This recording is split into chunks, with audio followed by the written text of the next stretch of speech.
कुछ हीरोइन बनने का भी शौक था, शीशा वीशा निहारना खुद को? हाँ यार, वो तो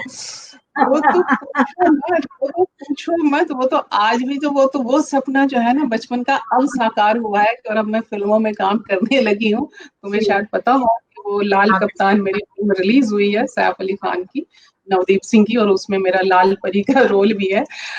तो मैं तो बचपन से पहले, होता क्या था कि हम सिनेमा, एक ही तो मनोरंजन का साधन होता था सिनेमा, और दूसरा साधन होता था कि आप किताबें पढ़ें, तो किताबें पढ़ते थे, लेकिन सिनेमा का जो का जो सम्मोहन है, वो सिनेमा का हाँ, सम्मोहन बड़ा खींचता था, सभी को खींचता था उस समय। कि आप लड़कों से बात करें तो, लड़कियों से बात करें तो, महिलाओं से बात करें तो, मेरी माँ कहती थी कि हम अशोक कुमार, देविका रानी की एक भी फिल्म नहीं छोड़ते।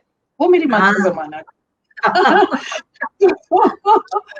तो हम तो ये करते थे कि जब कभी सिनेमा देखने जाते थे, तो जब पर्दे पे हीरो हीरोइन आते थे, पता चला छुप गए सारे नजारे, और क्या बात हो गई, तो मुमताज और राजेश खन्ना तो रहते थे, क्योंकि हम लोगों की जिंदगी में राजेश खन्ना लोग आते ही नहीं थे।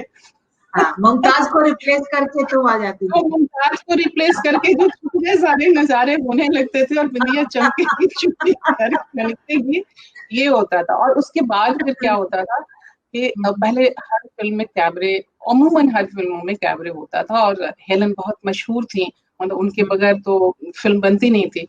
तो हम जब फिल्म देख के आते थे, तो मुझसे जो बड़ी बहन थी मेरी, रीता दी, तो घर में हम ही दोनों रहते थे, माँ तो स्कूल चली जाती थी, बाबूजी लोग तो बाहर रहते थे, मतलब घर के बाहर। तो आंगन में तो मैं ये करती थी कि फिर मैं जो बिंदु का, मेरा नाम है शबनम, या रेशमी उजाला है, या कोई भी जो है वो लोग, तो वो मैं कैबरे करती थी, और मेरी पहली और आखिरी दर्शक वो मेरी बहन होती थी।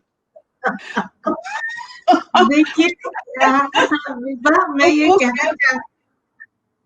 मैं ये कहना चाहूंगी कि ये एक बहुत स्वाभाविक बात होती है कि, और हर हर बच्चा, हर लड़की, हर लड़का, हम लोग आइडेंटिफाई करते हैं हीरो हीरोइन से, हम चाहते हैं कि हम उनकी तरह दिखे, हम उनकी तरह हो, ये बात। और दूसरा, हीरोइन बनने का सपना तो मेरे ख्याल से हर लड़की के मन में भी होता है, लेकिन एक ये वाली जो बात है जो आपने कहा, बिंदु और हेलेन, ये ये इच्छा सब में होती है कि उस तरीके के वो डांस करें, लेकिन इसे बताना लोग जो है वो हिम्मत नहीं कर पाते कि ये वाली इच्छा भी उनके अंदर है, चाहे बच्चा हो चाहे बड़ा। तो ये बड़ी बात है कि आप इसको बता रही हैं और मजा ले रही हैं। नहीं, मैं आपको वो भी बताती हूँ कि मैं वो कैबरे करती कैसे थी। हाँ, क्योंकि कैबरे में तो छोटे कपड़े पहने जाते हैं, अब छोटे कपड़े पहन कैसे सकते थे, तो मैं करती कि छोटी थी तो फ्रॉक पैंट पहनती थी, तो पैंट हो गई तो वो जांग तक तो पैंट हो गई, ठीक है, और फ्रॉक को मैं ऐसे समेट करके यूं ऐसे पेट पे चढ़ा लेती थी, तो आधा पेट जो दिखने लगता था, तो बस हो गया कैबरे डांस।